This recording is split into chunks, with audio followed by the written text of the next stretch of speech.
in Boots. Once upon a time, an old miller gave his windmill to 2 of his 3 sons. But he gave his cat to his youngest son, David.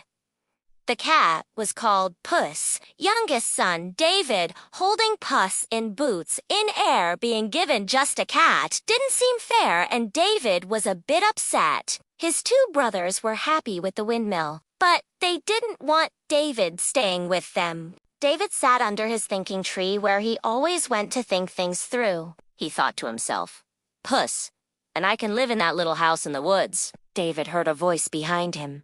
"Get me a pair of boots!" David looked all around and all he saw was Puss, but he nearly jumped out of his skin when Puss said, "Oh, and I'll need a bag as well as the boots." Puss in Boots waving at shocked boy David pointing behind tree U.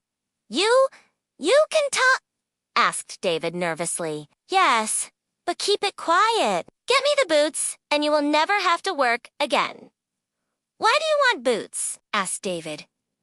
"Oh, just fancied a pair." "Really?" answered Puss. "Oh, and a bag. If I never have to work, think of all the good I can do for people," thought David. "Right off, we go to the shoemaker," he exclaimed. "Boots for the cat," said the shoemaker. "I've never seen a Puss in Boots before. And a little bag, too, please," added David. The boots and the bag were ready the next morning. Puss pulled on the boots and posed in the mirror. Puss in Boots looking at new high-top boots and bag and mirror. As David and Puss walked back home, they saw a tree with beautiful ripe apricots. David picked one, and it tasted delicious. "I've had an idea," said Puss. "Pick about 10 of those apricots, please. I've only got claws. You see?" Oh, of course," agreed David. "Pop them in the bag." "Please, master," asked Puss. "Then I'm going to carry out the first part of my plan." Puss in Boots and David picking apricots in tree. After a little walk, Puss arrived at the king's palace and knocked at the door. The doorkeeper asked, "Who is it?" "I've got something delicious for the king's dinner," said Puss. The doorkeeper said, "He's in the garden, playing tennis with his daughter." Puss watched the king and his beautiful daughter, the Princess Elisita, finish their tennis match. She had beaten him again, and the king threw his racket down on the grass. "Your Majesty," began Puss, "I have something in my bag to cheer you up." King playing tennis, amazed at apricots in Puss in Boots' bag, said the king. The king's eyes widened when he saw the apricots. "These were sent to you by my master, Lord Marquis of Carabas. Go back and thank him for his scrumptious gift," said the king.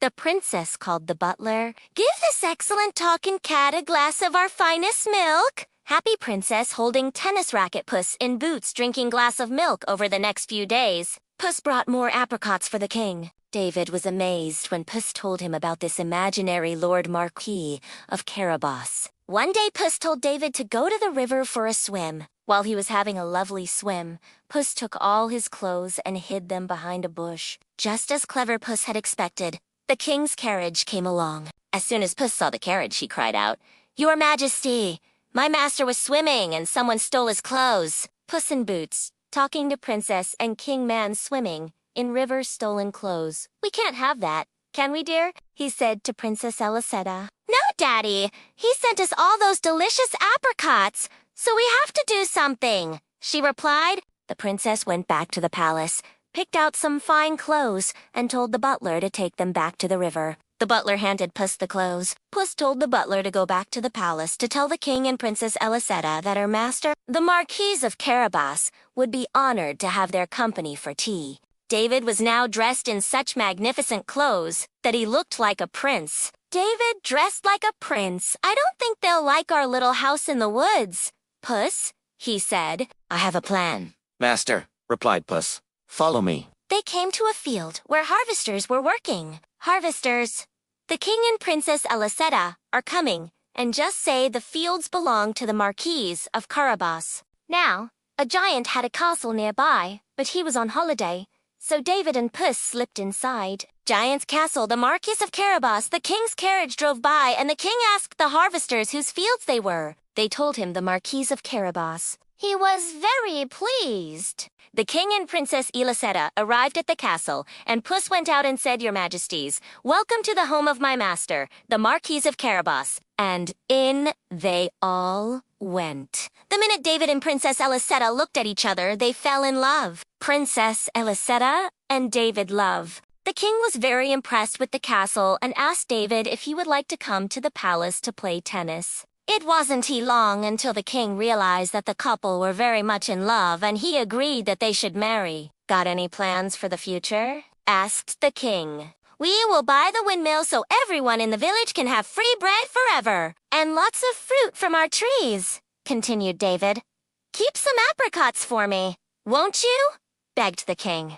"What about you?" David asked Puss. "Plenty of fun and games ahead for me," said Puss with a wink. Puss in Boots waving and winking soon. David and the princess were married and they lived happily ever after. The end?